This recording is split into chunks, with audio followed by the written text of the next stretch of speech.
So hello friends, welcome to GATE academy. आज हम क्या देख रहे थे? हम लोग क्या आगे देखने वाले हैं कि जो हमने सीरीज स्टार्ट किया था लक्ष्य रेलवे, उसी का क्या करेंगे हम लोग नेक्स्ट जो पार्ट है उसको हम क्या करेंगे देखने वाले हैं। ठीक है, तो देखिए ये जो सीरीज है मैंने पहले ही बताया था कि इसमें इतने ही वही क्वेश्चंस आपको वही क्वेश्चंस आपको देखने को मिलेंगे इस सीरीज में, जो आपके एग्जाम के पॉइंट ऑफ व्यू से बहुत महत्वपूर्ण है, अति महत्वपूर्ण है। ठीक है, नाउ यहाँ पे देखिए, जैसे कि आपको पता है 7,900 पोस्ट है, 7,900 प्लस पोस्ट आया हुआ है आपके आरआरबी जेई में। ठीक है, तो जिसमें सीबीटी वन गेट एकेडमी ने कोर्स लॉन्च किया है सीबीटी वन के लिए, जिसका प्राइस रखा गया है आपका 499। और ये CBT one plus CBT two के लिए जो ये कोर्स है इसको रखा गया है 777। ठीक है, तो अगर आप इंटरेस्टेड है तो इसको अवाइल कीजिए और अपनी प्रिपरेशन को क्या कीजिए, बेहतर बनाइए। ठीक है, अभी देखिए जो हम लोगों ने सीरीज स्टार्ट किया था उसका एक अति महत्वपूर्ण क्वेश्चन, ये उस टाइप के क्वेश्चंस हैं जो आपके एग्जाम के पॉइंट ऑफ व्यू से अति महत्वपूर्ण है, और आप इन्हीं टाइप के क्वेश्चंस को अपने सीबीटी टू में क्या करोगे, देखोगे कि किस टाइप के क्वेश्चन, देखो कैसे क्वेश्चंस आते हैं, तो इन्हीं टाइप के क्वेश्चन को क्या करोगे आप लोग एग्जाम में देखोगे। पहला question is close system, a closed system is one in which. सबसे पहले तो सिस्टम, मैंने आपको इसके प्रीवियस क्वेश्चन में बताया था कि सिस्टम जो होते हैं, सिस्टम तीन टाइप का होगा। पहला कौन सा सिस्टम होगा, ये होता है closed system.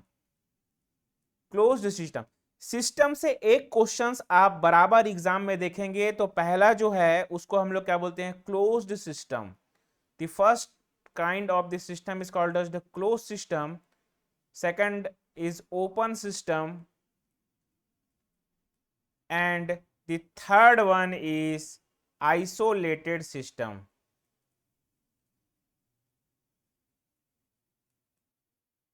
Third one is isolated system. तो इसको आप लोग क्या करेंगे, ध्यान रखेंगे। First question is a close system, second first system is a close system, second system is a open system, and third system is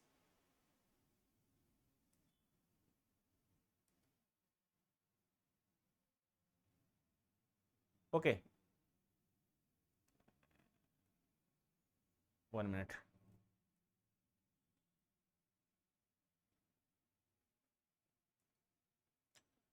and the third system is isolated system. Open system में क्या होता है, जिसमें system और surrounding के बीच में, open system क्या होता है जिसमें सिस्टम और सराउंडिंग के बीच में क्या होगा, मास का इंटरेक्शन नहीं होगा, बट एनर्जी का क्या होगा, इंटरेक्शन होगा। इसमें क्या होगा, मास का जो इंटरेक्शन है, ये बिल्कुल भी मास का इंटरेक्शन नहीं होगा सिस्टम और सराउंडिंग के बीच में, बट एनर्जी का क्या होगा, इंटरेक्शन होगा। इसको ध्यान रखो, ओपन सिस्टम में क्या होता है, मास का भी इंटरेक्शन होगा और एनर्जी का भी इंटरेक्शन होगा। आइसोलेटेड सिस्टम में क्या होता है, ना ही मास का इंटरेक्शन होगा सिस्टम और सराउंडिंग के बीच में, और ना ही क्या हो जाएगा, एनर्जी का इंटरेक्शन होगा। मतलब मास का भी इंटरेक्शन नहीं होगा और एनर्जी का भी क्या होगा, इंटरेक्शन नहीं होगा। किसमें, आइसोलेटेड सिस्टम में। एक चीज जो आपको ध्यान रखना है। दूसरा चीज, अगर मैं क्लोज्ड सिस्टम की बात करूं तो क्लोज्ड सिस्टम में मास का अगर इंटरेक्शन नहीं होता है, इसीलिए इस क्लोज्ड सिस्टम को हम क्या बोलते हैं, क्वांटिटी ऑफ मैटर। इसको हम लोग क्या बोलते हैं, क्वांटिटी ऑफ मैटर और रीजन इन स्पेस। और इसी को हम लोग क्या बोलते हैं, क्वांटिटी ऑफ मैटर और region in space, region in space. समझ में आ गया, ये है आपका क्लोज सिस्टम। तो कुछ भी लिखा सकता है, क्वांटिटी ऑफ मैटर लिखा सकता है, रीजन इन स्पेस लिखा हुआ आ सकता है। उसके बाद हम देखते हैं ओपन सिस्टम। अब ये ओपन सिस्टम क्या होता है, जिसमें मास का भी इंटरेक्शन होगा सिस्टम एंड सराउंडिंग के बीच में, और एनर्जी का भी इंटरेक्शन होगा सिस्टम एंड सराउंडिंग के बीच में। ठीक है, इसीलिए इसको क्या बोलते हैं, control volume system. Control volume, control volume system, या फिर फिक्स्ड वॉल्यूम सिस्टम। और क्लोज सिस्टम को हम लोग क्या बोलते हैं, इसमें मास का तो इंटरेक्शन नहीं होता, तो जब क्लोज सिस्टम में मास का इंटरेक्शन नहीं होता है तो उसको हम लोग क्या बोलते हैं, क्लोज सिस्टम में जब मास का इंटरेक्शन नहीं होता है तो उसको हम लोग बोलते हैं फिक्स्ड मास सिस्टम। इसको हम लोग क्या बोलते हैं, फिक्स्ड मास सिस्टम। ठीक है, तो ये क्लोज्ड वन से, ये क्लोज सिस्टम से आप क्या कर सकते हो, ये क्लोज सिस्टम से आप क्या कर सकते हो, डिफाइन कर सकते हो, mass does not cross the boundary of the system through the energy do. ये मास, ये क्या सही है, देखते हैं नेक्स्ट क्वेश्चन, नेक्स्ट हम लोग ऑप्शन देखते हैं, mass crosses the boundary but not energy. ये गलत है कि सही है, मास कहां क्रॉस करता है, गलत है। नाइदर मास नॉर एनर्जी, ये भी गलत है। Both energy mass will be correct, तो करेक्ट आंसर क्या हो जाएगा, mass does not cross the boundary of the system but energy क्या होगा, एनर्जी क्या करेगा आपका, क्रॉस करेगा सिस्टम और सराउंडिंग में। ठीक है, तो इसको ध्यान रखना, इतनी सारी चीजें आपको ध्यान रखना है। यहां से आपका सिस्टम से एक क्वेश्चन आपको बनेगा ही बनेगा, ये आपको एग्जाम के पॉइंट ऑफ व्यू से अति महत्वपूर्ण। Second one, a close system and its surrounding can interact by. अब देखिए मैंने क्या बताया था, क्लोज सिस्टम में क्या होता है, मास का इंटरेक्शन नहीं होगा बट एनर्जी का क्या हो जाएगा, इंटरेक्शन होगा। तो अगर suppose this is my system, ये क्या है, मेरा सिस्टम है,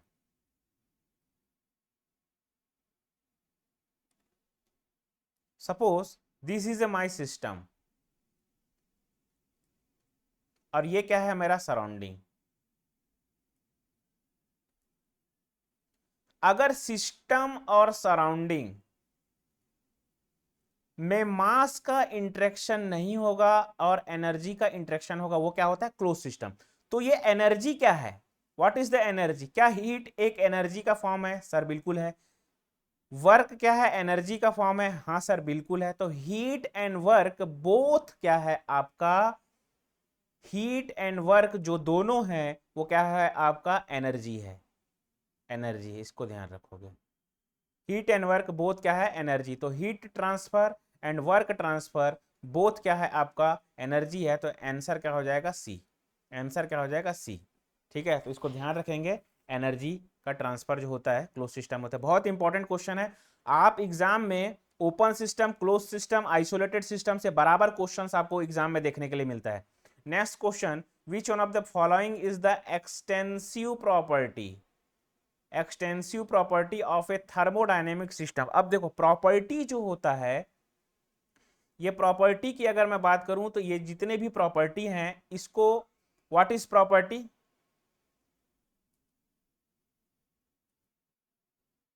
ठीक है। अब देखिए प्रॉपर्टी क्या होता है, सिस्टम, सिस्टम की कोई कैरेक्टरिस्टिक होता है, उसी को हम लोग क्या बोलते हैं, प्रॉपर्टीज होते हैं, प्रॉपर्टी बोलते हैं। ठीक है, यहां पर एक मेजर मैं आपको डेफिनेशन बताता हूं, कैरेक्टरिस्टिक ऑफ द सिस्टम,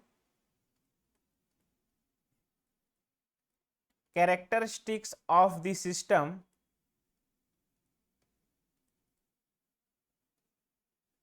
मैंने क्या बोला, characteristics of the system which can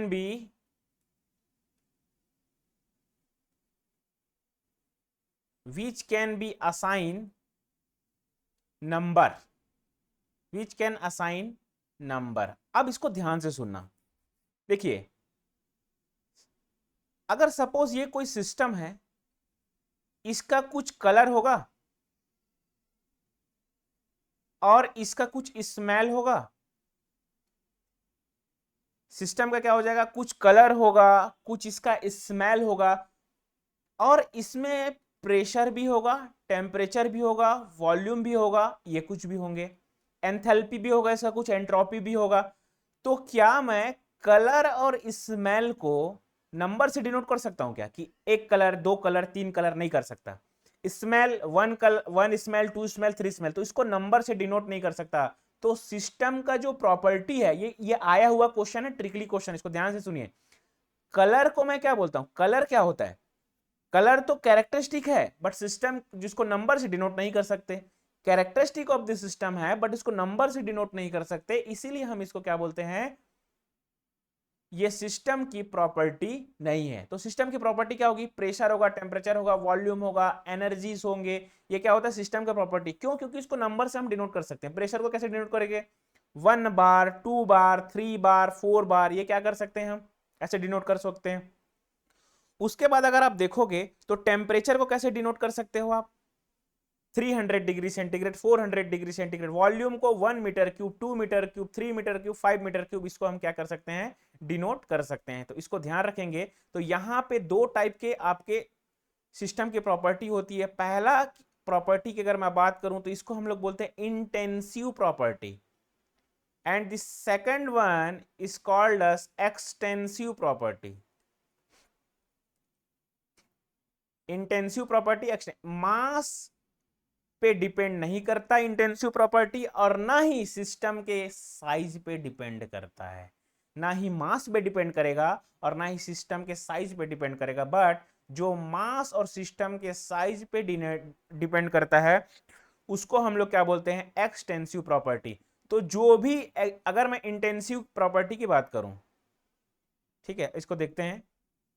अगर मैं इंटेंसिव प्रॉपर्टी की बात करूं तो प्रेशर जो होगा, सपोज ये कोई इतना बड़ा सिस्टम है, समझ में आ गया? इसका सपोज प्रेशर मैंने क्या रखा है? 2 बार है। लेकिन अगर इसको मैं आधा कर दूं तो ऐसा नहीं है कि इसका प्रेशर आधा हो जाएगा। इसीलिए सिस्टम का जो इंटेंसिव प्रॉपर्टी होता है वो साइज पे कभी डिपेंड नहीं करता। तो प्रेशर जो होगा ये क्या हो जाएगा? ये जो प्रेशर है ये क्या हो जाएगा? Intensive property. ठीक है।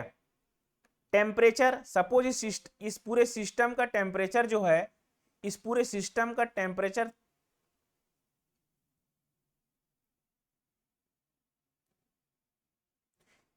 सपोज इस पूरे सिस्टम का टेम्परेचर, ये जो सिस्टम है हमारा, इसका पूरे का टेम्परेचर सपोज मान लो 30 डिग्री सेंटीग्रेड है।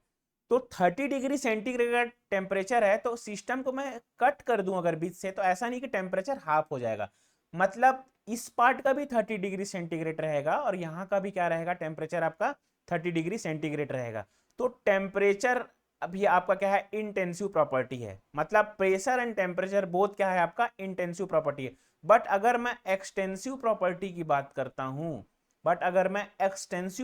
की बात करता हूं तो मास, अगर सपोज ये वॉल्यूम पे एयर का मास है, अगर कट कर दूं तो मास उतना ही नहीं रहेगा, आधा हो जाएगा।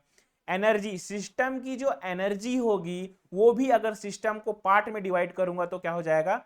वो उस पार्ट के अकॉर्डिंग क्या रहेगा?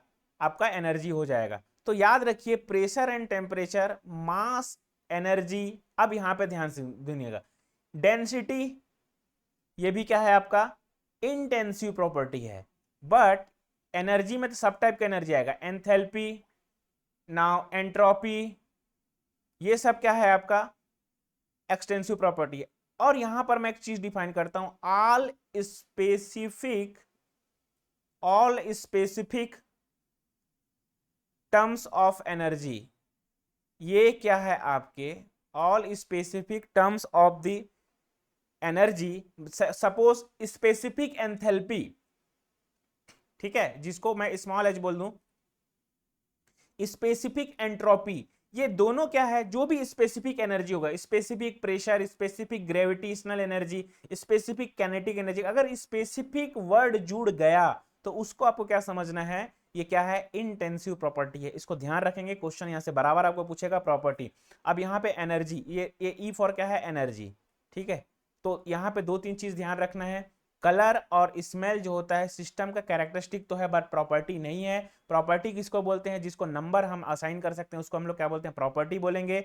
यहां पर इंटेंसिव प्रॉपर्टी मतलब जो मास पे भी डिपेंड करेगा और साइज, मास और साइज दोनों पे डिपेंड नहीं करता, वो क्या होता है? हमारा इंटेंसिव प्रॉपर्टी। बट जो मास और साइज दोनों पे डिपेंड करता है उसको हम लोग क्या बोलते हैं? Extensive property. यहां पर चीजें आपको क्लियर हुई होगी। अब देखिए यहां पर प्रेशर, टेम्परेचर, ये जो एग्जांपल मैंने बताया डायरेक्ट क्वेश्चन में पुट करेगा और आपको यहां पे पूछेगा। तो इस क्वेश्चन को सॉल्व करते हैं। Extensive property of A thermodynamic system, क्या है एक्सटेंसिव प्रॉपर्टी? डेंसिटी तो नहीं होगा, टेम्परेचर भी नहीं होगा, प्रेशर भी नहीं होगा, तो वी फॉर वॉल्यूम, मतलब A for Apple will be the correct answer.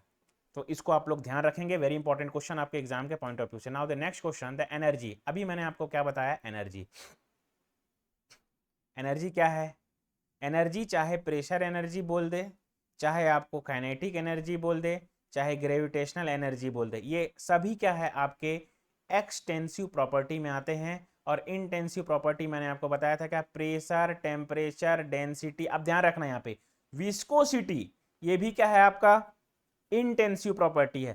Thermal conductivity, ये भी क्या, इसको इसको हो सके तो आप नोट डाउन कर लीजिए, थर्मल कंडक्टिविटी भी क्या है आपका इंटेंसिव प्रॉपर्टी आपके सिस्टम की है। तो इसको आपको क्या करना है, ध्यान रखना है, वेरी इंपॉर्टेंट एग्जाम के पॉइंट ऑफ व्यू से, ठीक है। Now the next one, the compressor with the isothermal compression will required. अब देखो कंप्रेशर सबसे पहले कंप्रेसर क्या करता है, कंप्रेसर का वर्किंग क्या होता है, कंप्रेसर जो होता है कंप्रेसिबल फ्लूइड को क्या करेगा, कंप्रेस करेगा। मतलब एयर को, कंप्रेसिबल फ्लूइड, जहां पर भी कंप्रेसर आ गया वहां पे अगर आपको पूछा तो नंबर कौन सा यूज होगा, मैक नंबर, इसको ध्यान रखेंगे। दूसरा चीज, कंप्रेसिबल फ्लूइड को ही क्या करता है, कंप्रेसिबल फ्लूइड को ही कंप्रेसर क्या करता है, कंप्रेस करेगा। ये हमको समझ में आ गया। The compressor with the isothermal compression will required। अब देखिए अगर मैं पीवी डायग्राम एक ड्रॉ करता हूं,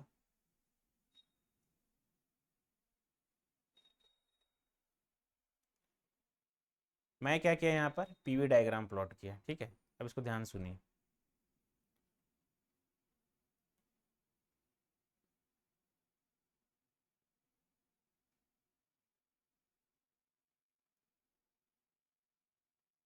ये देखिए, ठीक है।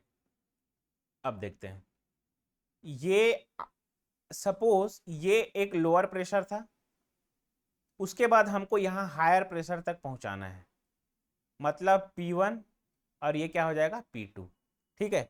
अब ये जो डायग्राम है कौन सा, PV diagram, very important question, इसको 3-4 स्टार लगा लो। ये क्वेश्चन किसी न किसी फॉर्म में आएगा कंप्रेसर का। तो जो यहाँ पे कॉन्सेप्ट बता रहा हूँ बस उतना ही आपको करना है, आपका कंप्रेसर का कॉन्सेप्ट क्या हो जाएगा, क्लियर हो जाएगा।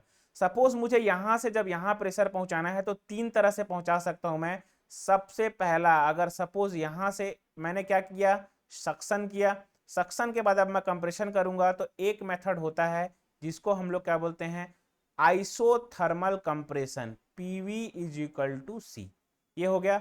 दूसरा अगर मैं कंप्रेशन की बात करूं, दूसरा अगर मैं कंप्रेशन की बात करूं तो यहां पर जो दूसरा कंप्रेशन होगा वो होता है आपका पॉलीट्रॉपिक, मतलब PV to the power n is equal to C. और अगर मेरे को तीसरा कंप्रेशन इसको करना है, तीसरा प्रोसेस अगर मुझे करना है तो यहां पर देखिए, इसको मैं नाम दे देता हूं क्या, adiabatic, PV to the power gamma is equal to C. अब देखिए area under the PV diagram, ये क्या होता है, सपोज ये पीवी डायग्राम है, ये कोई प्रोसेस हुआ है तो इसके अंदर का जो एरिया होगा, ये वाला एरिया, ये क्या होता है, वर्क डन होता है। अब आप देखिए कि अगर मैं पहला प्रोसेस, ये पहला प्रोसेस, सॉरी ये 1 है, 1 से क्या है, सबसे पहले मैं 2 बोलता हूं, इसको 2 डैश बोल देता हूं, इसको 2 डबल डैश। जब 1 टू 2 डैश कर रहा हूं तो वर्क डन क्या लग रहा, सॉरी 1 टू 2 करूंगा तो वर्क डन क्या हो जाएगा, 1 टू 2 डैश करूंगा तो वर्क डन क्या हो जाएगा, 1 से 2 डबल डैश प्रोसेस को करूंगा तब ये क्या होगा। अब देखिए ध्यान से, इसमें क्या होता है,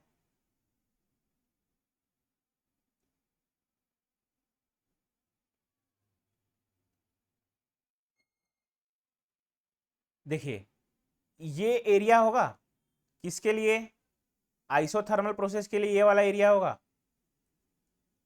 तो एरिया, उसके बाद ये किसके लिए होगा, पॉलीट्रॉपिक के लिए होगा, 1 टू 2 डैश।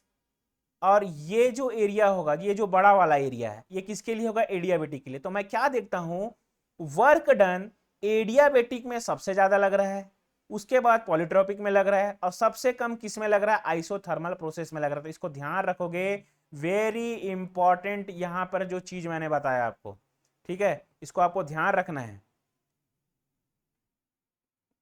ये जो मैंने आपको बताया यहां पे वर्क डन, ये क्या हो जाएगा, वर्क डन, ये क्या है, वर्क डन, ये क्या है आपका वर्क डन, ठीक है। तो वर्क डन जो होगा आइसोथर्मल प्रोसेस के लिए क्या हो जाएगा, सबसे कम होगा।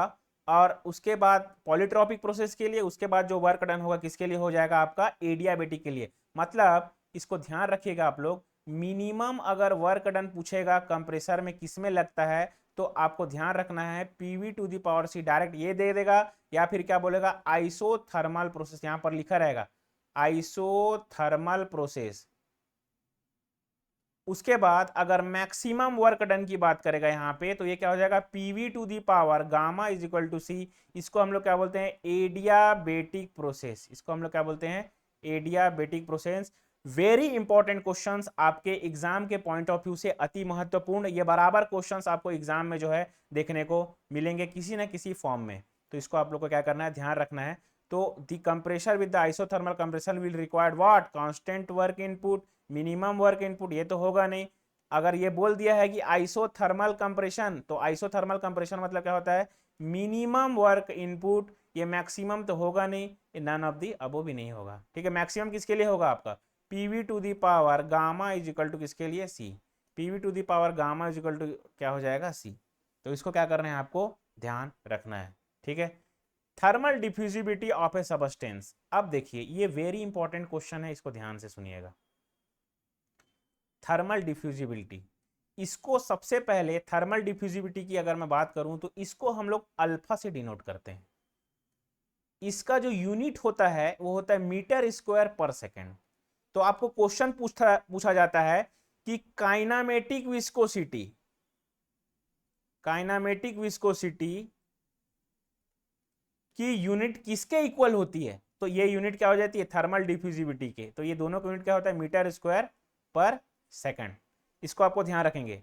ठीक है, अब देखिए थर्मल डिफ्यूजिविटी यहां से हमको समझ में आ गया अल्फा, और इसको अगर मैं फॉर्मूले के फॉर्म में लिखूं, अल्फा इज इक्वल टू क्या होता है, K by rho into C, where K क्या है यहां पे, थर्मल कंडक्टिविटी,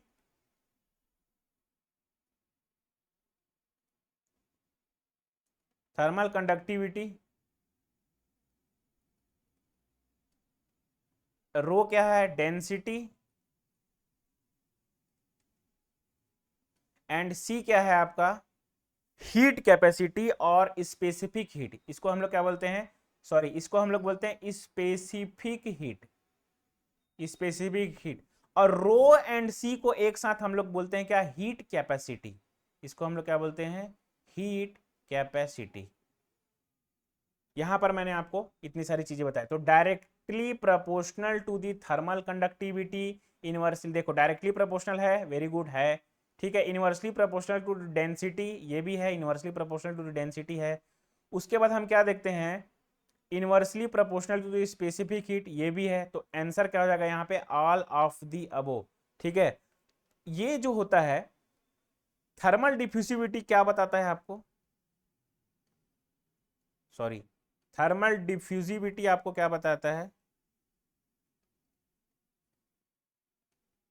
थर्मल डिफ्यूजिविटी क्या बताता है, rate of propagation of heat. Heat जो होता है किस रेट से प्रोपागेट होगा, उसी को आपको क्या बताता है, इसमें ये बताएगा आपका क्या, थर्मल डिफ्यूजिविटी। ठीक है, थर्मल कंडक्टिविटी, इसका भी आपको ध्यान रखना चाहिए। ये क्या होता है, इसका unit watt per metre kelvin.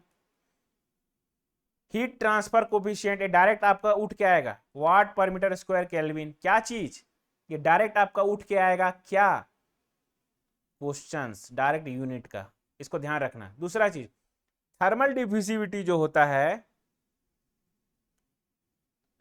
Thermal diffusivity जो होता है वो क्या होता है, प्रोपागेशन। जैसे मैंने बताया क्या, हीट किस रेट से क्या करेगा, प्रोपागेट करेगा सॉलिड में, उसको क्या करता है, ये बताता है। ठीक है, तो ये था आपका आज के लिए। ठीक है, तो आज की क्लास के लिए हम इतना ही करेंगे। नेक्स्ट क्लास में हम डिजाइन के क्वेश्चंस कुछ लेकर आएंगे और आपको बताएंगे कि अब डिजाइन से क्वेश्चन किस टाइप के आते हैं और कैसे क्वेश्चन आते हैं। तो आज के क्लास के लिए इतना ही करते हैं। Thank you very much.